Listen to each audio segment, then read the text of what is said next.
Welcome to the Hank Haney Podcast. The Hank Haney Podcast is brought to you by BetOnline, which is the world's most trusted betting platform and the number one source for everything football. BetOnline has every stat, every matchup, and even live odds and spreads while the games are being played. If you think you know your stuff, then get in on the $200,000 mega contest and pick five games against the spread every week for a chance at weekly prizes and a share of the $200,000 profit. That is a pretty good deal right there. When the game's over, head on over to the online casino, get in on a game of blackjack or poker, and unwind at one of the over 150 slot games. That is what you can do at betonline.ag. Head over to the website today, use the promo code BLEAV, and get in on the action. BetOnline, where the game starts. Okay, the Hank Haney Podcast. Today, this podcast is titled, What Do I Know? My man, Caddy John in Atlanta, on Twitter, sent me a little link to an article, and it gave me the idea to have this podcast, What Do I Know? Now, if you've been following my podcast, weeks ago, a couple months ago, I talked about Rory McIlroy and the U.S. Open. I had made a comment on the Twitter, on the X, that if his caddy had been Steve Williams, who I consider to be the greatest caddy in the history of the PGA Tour. Steve Williams, I say that because of the fact that his record is what it is. He has been on the bag for something like 100, I don't even know what the number is. It's like 150 tour victories between Greg Norman, Raymond Floyd, Tiger Woods, and others, Adam Scott.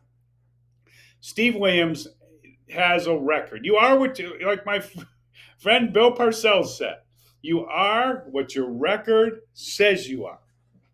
And that record says that about Steve Williams. So I made the comment, if Steve Williams had been the caddy, and when Rory McIlroy was playing that U.S. Open, he wouldn't have hit the shot he hit on the 15th hole.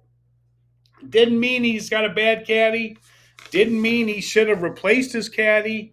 Didn't mean his caddy made 100 other great calls. Didn't mean his caddy doesn't bring him incredible amount of value as a friend being on the bag. Didn't mean anything. All it meant was that was not a good decision by the player, and quite possibly, the caddy could have helped in that situation. Not ripping the caddy, not saying the caddy should be replaced, none of that stuff. Okay, this prompted the corrupt golf media to ask Roy, and then they know they can tee him off at any time. So they asked him at the Scottish Open or wherever it was before the British Open, the Open Championship. They asked him about my comments. Of course, Roy doesn't. He comes with his, I wouldn't listen to him for anything, and he doesn't know anything. Of course, what do I know? My God. I happen to be a pretty observant fella, so I do pay attention. I coached on tour for over 35 years. I coached Tiger Woods during the most prolific time in his career. I was with Mark O'Meara when he went from 124th on the PGA Tour money list to the Hall of Fame. And I've coached over 150 tour pros, including 11 Hall of Famers. And I went to probably 20 to 25 tournaments a year on the PGA Tour for 30-something years. Unless you're an absolute idiot, when you've been around that much, there's a good chance you might know something. But I understand players are defensive, and I get it. But that was where the whole thing started. So I'm reading it. Caddy John sends me this article. And the article is an article about Rory McIlroy, one of my favorite subjects. he's like I said a few podcasts ago, he is the gift that keeps giving. He's like the fruit of the month club. Okay. Always going to get something from Rory. I'm a Rory McIlroy fan. I like watching him play. And there's not a lot of players I really like watching play, to be honest with you. I mean, I like watching golf, but I got favorite players like watch play. I like watching Rory McIlroy play. I think he's a great player. He's an absolute Hall of Famer, one of the greatest ever. I like watching Rory McIlroy play. I like his golf swing. I don't think his golf swing is as good as everybody thinks it is. He has an easier time. I really believe strongly in the 9 shots. You know, straight ball, low, medium, high, right to left shot, low, medium, high, left to right shot, low, medium, high. And he has trouble hitting some of those 9 shots. So they're not his best shots. Doesn't mean he doesn't hit them sometimes. Doesn't mean he can't ever hit them. It's just that I think, my standard is Tiger Woods. And with the 9 shots, he could hit those 9 shots on call anytime he wanted. At least he did when I coached him. And I watched it day in and day out. I'm a harsh judge. I love Rory's power. His putting has gotten better. I love his game. He had a bunch of near misses this year. And when he lost at the U.S. Open, I said, you're not going to close them all. For players who've won more than 3 majors, they win 1 out of every 3 times. They're in serious contention, meaning on the lead or tied for lead on Sunday. They're not going to win them all. And everybody act like, oh, he lost the U.S. Open. It's going to be a crushing thing for him. He gave up that lead.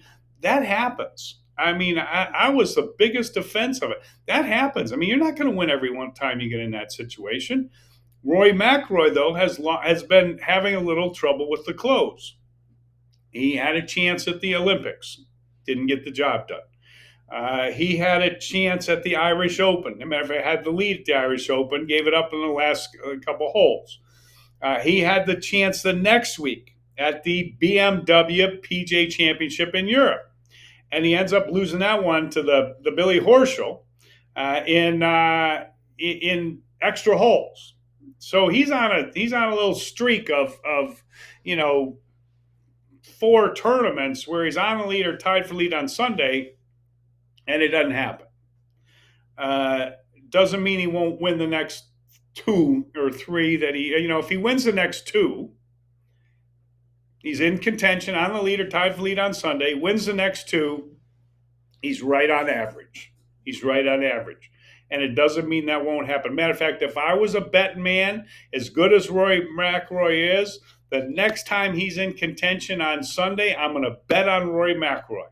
Because I know that players of his caliber win 1 out of every 3 times they're in serious contention, and he's on a streak of 4 times not getting it done. I'm thinking time is that he's going to get it done. The time is the next time he has a chance. So I am very high on Rory McIlroy. But Caddy John, my buddy in Atlanta, sends me this article. It was on bunkered.co.ek. And it talks about Rory, how he called himself this, the nearly man after missing out on the Olympic medal and the U.S. Open and this. He gave himself that moniker. And he had, more of these gut-wrenching moments, they said. And a lot of people, I think, overdo, the fact that when the player loses, it's going to have lasting effects on. Well, when Rory takes off and he's got takes off without talking to the press, and he goes into hiding, and then he comes back and he's all dramatic about what happened, I think that exasperates the situation mentally. So I think it maybe affects him more than it would other players. I will have to say that. But here's this article that I'm quoting from. This is Ernie Els. Now, Ernie Els is he's not just a nobody. I mean, he's a major champion winner. He's a Hall of Famer. He is a legend, the Big Easy. And when he says something, I wonder if Rory's saying, like, he doesn't know. Now, I'm thinking, what do I know? But I know Ernie Els knows. He knows a little something. Now, Ernie, give you a little Ernie Els history. I remember when Ernie Els was at the top of his game, same time Vijay Singh was, same time Tiger Woods was, same time Phil Mickelson was. Tiger took him down. I don't know where it was. He took him down many times.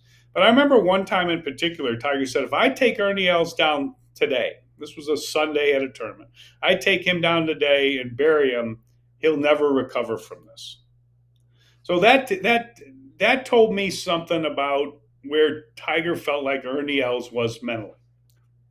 So you have to consider the source on all these kind of quotes. But here's Ernie Els talking about Rory McIlroy. He says it's not going to get easier, that's for sure.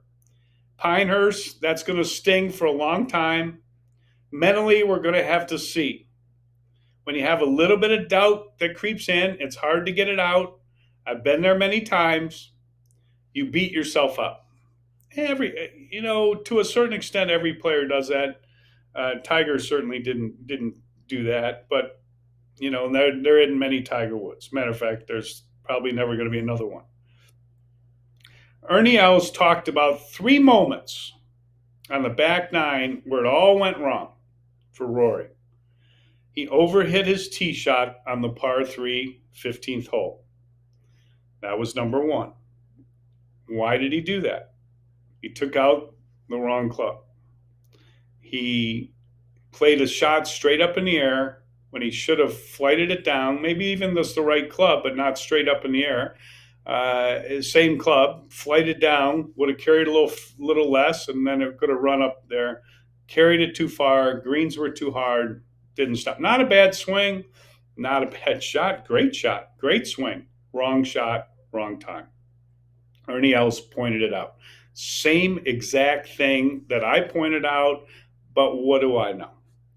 Then he said his aggressive play on 18 with his driver. He said he didn't have to hit the wrong club on 15, he said, and the driver was the wrong play on 18. 18, fairway cuts back to the right a little bit. There's really no room to hit it straight. You got to fade it with a driver. Not Rory McIlroy's best shot. He lays his head back when he comes into the ball. The head tilts back. His hands flip over. Tendency is to hit a little bit of a hook, a little bit of a pull. Harder for him to cut the ball than it is to draw the ball. The hole doesn't set up good. So your choice is bomb it up the left, have a shorter shot, but maybe you get a dicey lie over there. Could happen. Did happen. Got behind something. Little love grass in the waist area over there, and bad luck. It's going to happen. Bad luck happens. Bad luck, but bad play. You could have just played it out there to the middle of the fairway with like an iron, 2-iron or something. That's what Ernie Els suggested, and then you'd hit it in from there. So that was a miscalculation. Bryson DeChambeau did the same thing. He got a better lie. Rory got a bad lie. Happens, okay? Then he said the third mistake he made, but I said this too, but what do I know? He said he hit his pitch shot too hard and he left it above the hole. Now, when the announcers were talking about the putt that Rory had at 18 that he missed, and they act like, it's the biggest choke job in the history of the world. And I hear people talk about it. And I'm like, thinking to myself, that's a downhill 4.5 foot putt for the U.S. Open. That is not a gimme. I mean, that is far from me. And then they're talking about, I'm watching him line up, and he's got that putt 3 inches outside the left edge. And I'm like, boy, there is a lot of ways to miss this putt. You could misread it. You could hit a little too soft and miss it on the low side. You could hit a little too hard and miss it on the high side. And it's not easy to control your speed when you're in that situation. And by the way, you're also thinking, don't go rolling this thing 4 feet by and have the same putt coming again. And then I'm going to really be shook up. So now your speed already is getting a little dicey. And now you're trying to think, okay, I've got to hit it pretty soft because I don't want to run it by if it misses. I don't want it lipping out and catching that lip with a power lip and going 4 feet by. So, am I playing enough break to hit it as easy as I want to hit it? It's not an easy putt. But Ernie Els said that was a problem, a bad play. It was a pretty darn good chip shot, no doubt about it. But sometimes you'd rather be 5 feet below the hole than 4.5 feet above the hole. As a matter of fact, pretty much all the time you'd want to be in that situation, and definitely at the U.S. Open, no doubt about it. So Ernie Els says this. He makes these 3 comments. Of course, what do I know? I said the exact same thing. I wonder what the blowback is on this. I wonder if the Krupkov media will ask Rory McIlroy, what do you think about Ernie Els' comments? I bet they don't. No, they won't. They won't. Of course they won't. I bet they don't. No way will they ask him. Anyway, Ernie Els says Rory McIlroy needs to hit softer cut shots with his short irons. That's hard to do with his swing. Get more control. There's a reason Tiger Woods played his best with a little soft cut. I don't know what Ernie Els is talking about. I watched Tiger Woods for 6 years. He won half of his tournaments. He was top 10 85% of the time. Won 6 majors in that time. He played every shot. He didn't just play a soft cut. The answer is not playing a soft cut. The answer is being able to play 9 shots. And that's what the great ones can do. When you have as much power, you need to control the ball with a little cut spin. This is Ernie Els' view on the game of golf. And I don't know if I would agree with that. Matter of fact, I think I just disagree with that. That's a shot you have to have. And you always want to work on the shots that you don't have. But there's a reason you don't have the shots. And the reason you don't have the shots is because there's something about your swing. And if you don't address that something about your swing, then you are going to have an issue with one of those or more than one of those 9 shots. And that makes it difficult in certain situations. And sometimes that situation comes up in the round of golf and in the last round of golf. And maybe it comes up on the last 4 holes of a major championship like it did at Pinehurst. And some of it is luck. Maybe a different hole, shaped differently, requiring a different shot, and it would have been no problem to finish that off. But under those circumstances, with the shots that it called for, it was a tough time to finish that off. Doesn't mean it won't finish the next one off. But that's just kind of the way the game is. And that's part of the luck of the game. And when you have all the shots and you can dial them up anytime you want, like Tiger Woods in his prime, then it doesn't matter what the situation is. The problems, the issues, they're somebody else's problem, but they're not yours when you've got all the shots. So not many can hit it like Tiger Woods. So everybody's got something they got to work around. It's just the way it is. And this is one of the many reasons why you're not going to win every single time you're in contention. And there's a lot of things that go into it. And luck is definitely one of them.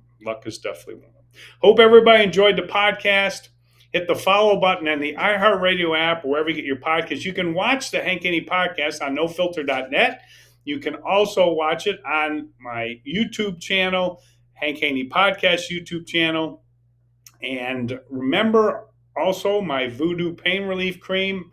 If you have aches and pains, muscle soreness, joint pain, and you haven't tried it, then go to voodoopainrelief.com. 100% guaranteed. It is an absolute fantastic product.